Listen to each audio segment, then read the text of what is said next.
जिंदगी की गाड़ी कब किस मोड़ पर हमें कहाँ लाकर खड़ा कर दे, इस बारे में हम कुछ नहीं कह सकते। ऐसा ही कुछ जिंदगी ने 10 सुंदरी फूलन देवी के साथ किया। 10 सुंदरी फूलन देवी के नाम से मशहूर फूलन देवी किसी जमाने में डर का दूसरा नाम हुआ करती थी। कई बार गैंगरेप, अत्याचार और फिर डाकू से सांसद बनने वाली फूलन देवी की जिंदगी का सफर किसी के भी रोंगटे खड़े कर सकता है।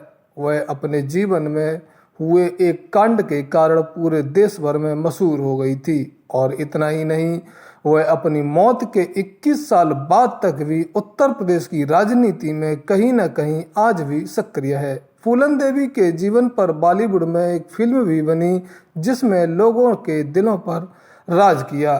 फूलन देवी का जन्म 1963 ईस्वी में यूपी के जालौन जिले के घूरा के एक छोटे से पुरवा गांव में हुआ था। मल्हार परिवार में जन्मी फूलन का बचपन बहुत ही कठिनाइयों से भरा रहा। करीबी के साय में बीते बचपन के बावजूद फूलन बहुत दबंग महिला थी। इतना ही नहीं, वह लड़की और पिछली जाति का दंश भी झेल चुकी थी। अपने गुस्सैल स्वभाव के चलते एक दिन फूलन ने 10 साल की उम्र में जमीन हड़पने वाले अपने चाचा के बेटे के सिर में ईंट दे मारी। इसी हरकत की सजा के तौर पर 11 साल की उम्र में फूलन की शादी उससे 30 साल बड़े आदमी से कर दी गई। शादी के बाद पति ने उसका रेप किया। धीरे धीरे फूलन की तबीयत इतनी बिगड़ गई कि उन्हें मायके आना पड़ा। कुछ दिन बाद उसके भाई ने उसे वापस ससुराल भेज दिया। ससुराल पहुंचने पर फूलन को पता चला कि उसके पति ने दूसरी शादी कर ली है। पति और उसकी नई पत्नी ने फूलन को बेइज्जत किया। इसके बाद उन्हें घर छोड़कर आना पड़ा। ससुराल और मायका दोनों को छोड़ने के बाद फूलन चंबल के डाकुओं की गैंग में शामिल होने चली गई। लेकिन कुछ समय बाद ही ठाकुरों की गैंग ने 18 साल की फूलन देवी को किडनैप कर बहमई गांव में 3 हफ्ते तक गैंगरेप किया। वह किसी तरह से उन ठाकुरों के चंगुल से बचकर भाग निकली और इसके बाद 1981 में फूलन देवी ने अपने साथ हुई ज्यादती का बदला लेने के लिए 22 ठाकुरों को लाइन में खड़ा करके गोलियों से भून दिया था।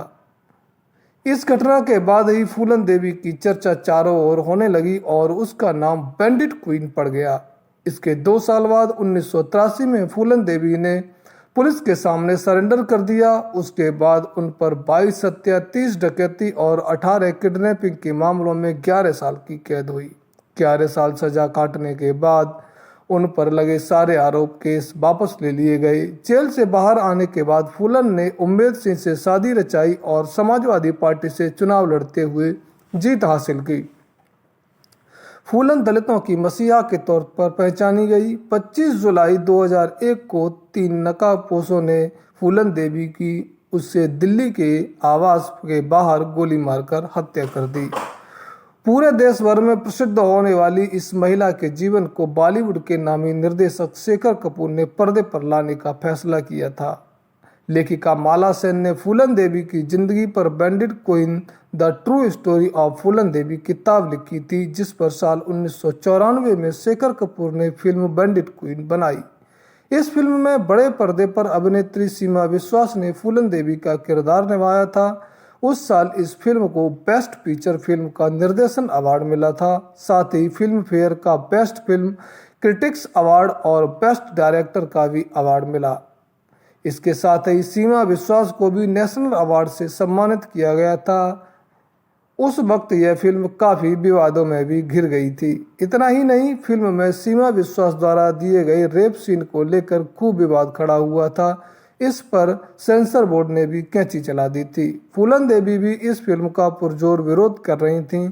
उन्होंने कई थिएटर मालिकों को धमकी भी दे डाली थी, लेकिन फिर कोर्ट के आदेश पर फिल्म को रिलीज किया गया। साथियों, ऐसे ही वीरांगनाओं की कहानियां सुनने के लिए हमारे चैनल को सब्सक्राइब करें और वीडियो को लाइक करना न भूलें। बहुत बहुत धन्यवाद।